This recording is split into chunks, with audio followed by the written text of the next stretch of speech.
konuşalım dedik. Sizi bir tanıyalım. Kimsiniz? Ben Halep'ten Ziraat Köyü'nden Hasan Osman'ım. Evet. Evet. Bize kaçak olarak ameliyata geldik. Çadır kentten sevki aldık. Ameliyat ettik. Geri müracaatlara gittik. Parasız olamaz. Var yok. Buna meyve, et yemebilmek. Nereden yiyecek abi? Sen yerimde.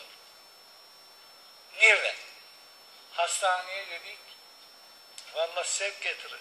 Ya abi ben çadır kentte yaşayabilir miyim bu durumda? Yaşayabilir miyim? Tabii size durumunuz Tamam. ameliyat.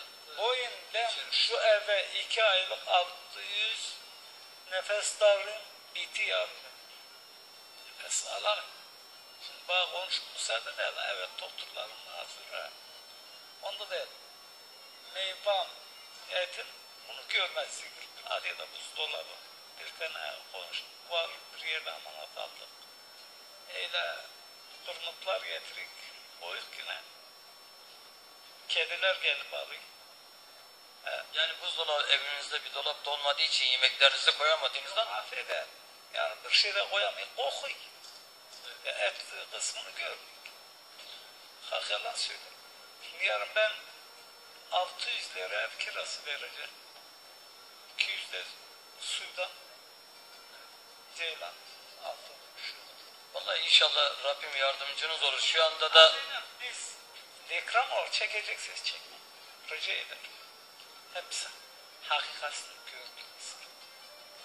Ben konuşuyorum. Bana müsaade yok ha nefes. anlıyorum, ben zaten senden fazla konuşturmak istemiyorum. Evet, ben de varım izleyicileri. Gerçekten beyefendiyi konuşturmak istemiyoruz. Çünkü zaten zor nefes alıyor, zor konuşuyor. Şimdi daha da bu şekilde konuşup rahatsızlanmasını da istemiyoruz. Ama gerçekten durumu, şu andaki durumu iyi bir durum değil. Aslında bunun bir hastanede gözetim altında olması lazım. Tamam bize ev kirası. Şu yiyecek bize Allah şeyden. Böyle bir kuruş. Ya hastaneye gidip sen gidip sevk getireceksin geri. Tamam ya ben burada ameliyat ettim. Ondan. Evet, sevgili seyirciler, siz de duydunuz.